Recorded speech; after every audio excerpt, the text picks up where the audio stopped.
like God as an oral surgeon. It is also universally agreed that the most boring systematic theologian is 20th century giant Karl Rahner. We had to read a 500-page long book by this guy. We're going to cover a topic that our first reading covered in one paragraph. Rahner took 500 pages. And he made a splash in the 20th century with this theological concept called the anonymous Christian. Rahner said that people who were good people, treated other people nicely, but weren't familiar with Jesus, they were actually Christians, but they didn't know it. They were anonymous Christians. He was trying to open up Christianity into a religiously plural world. It was really hard to follow. It was so boring. I couldn't really follow the reading, but the real problem was that I was distracted the whole time. On the first day of class, about 15 minutes after class started, the door opened and this woman walked in. She was beautiful. She had curly hair and was messed up in the wind and papers falling out of her backpack. But as far as I was concerned, Athena had just walked into the classroom. So Karl Rahner did not stand a chance. Probably should have listened, because I was training to be a priest. And this topic comes up in the reading we just heard from the Acts of the Apostles.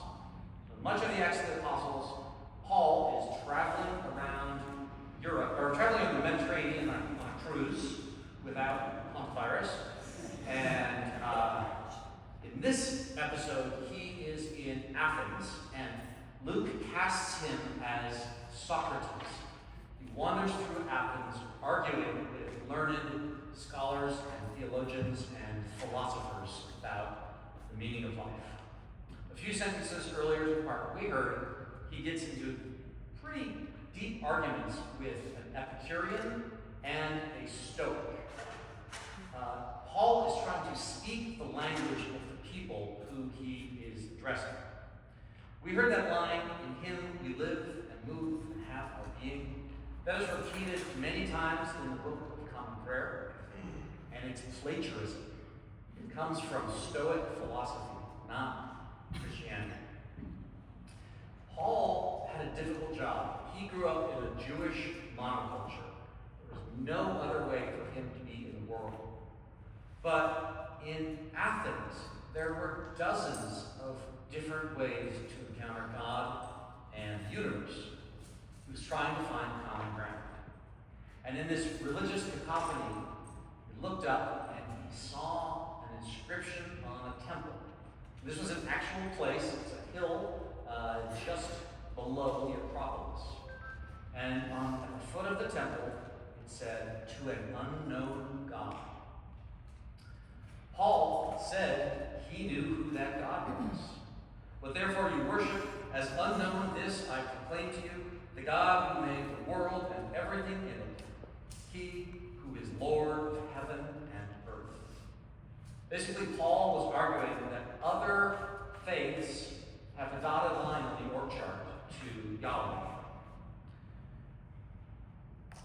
Since they aren't Christian, Paul says that everyone following those paths has to search for God and perhaps fumble about for him and find him. This is remarkably modern. Paul is trying to be faithful to his roots while navigating a world with many different options. Christianity actually forgot this for most of its history because Europe became a monoculture of religion. But that is not true today. Christianity is one of many ideas on the market. So Paul was getting at something that is important for us to address today. For example, in this congregation, I know there are couples where one person is a very faithful Episcopalian, and the other member of the couple is Jewish, or Hindu, or atheist, or Marin County aromatherapy retreat. That's just the multi-religious world. Within Christianity itself, there are hundreds of different options. In my own marriage, I have to negotiate the difference between the one true church and my apostate Lutheran wife. So the question is, and I bring this up to Holly all the time, who's right? Which one of us is winning? That is an approach to marriage that I commend to you on this Mother's Day. Is the world similar to what Gandhi said? That all these faiths are merely different paths up the same mountain? Or is the world like Ronald argued? Christianity is the main path, and the other faiths are trying to get there. Or, as is common in Christianity, is everyone who disagrees with me simply paving the road to hell for themselves? All right, to answer this question, let's go back to 2002. I was trying to catch this woman's eye most of the time, but sometimes I paid attention and tried to catch what Ronner was arguing. He says, anonymous Christianity remains fragmentary, incomplete, and unfinished if it is not explicit Christianity. He's saying Christianity is best, but if you have to do something and you can't be Christian, you can have parts of it. He says all these other religions are human misunderstanding of the transcendent experience of God. Then, for hundreds of pages, he argues through theological mumbo-jumbo that since Jesus is in hypostatic union with the Trinity, that he is the best way to get to heaven. The others got to get to him first. Ronner was ahead of his time in that he took other faiths seriously. But his conclusion that other faiths are a consolation prize to the real thing seems pretty condescending. It's also not very biblical for two reasons.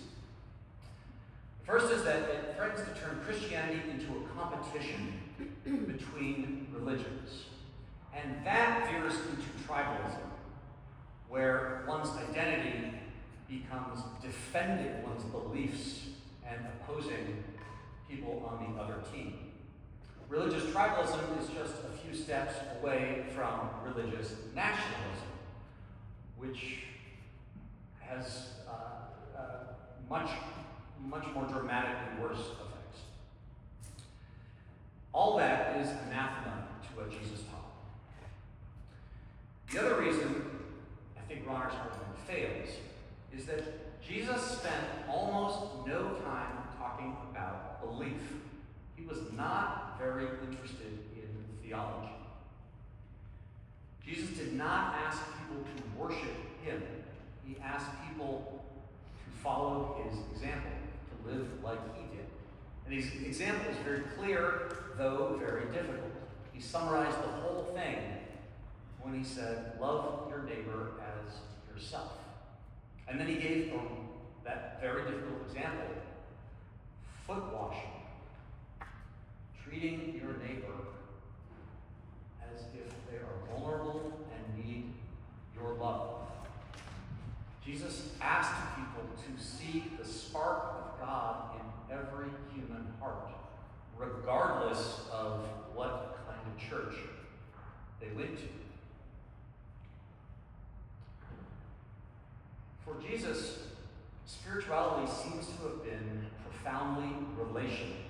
It was about how to interact with people with whom you share this journey. Christianity is a relationship. Well, thank God, I had to focus on a relationship in that systematic theology class. After the third class, I asked this woman out. I said, "You want to grab some dinner?" She said, "I already ate."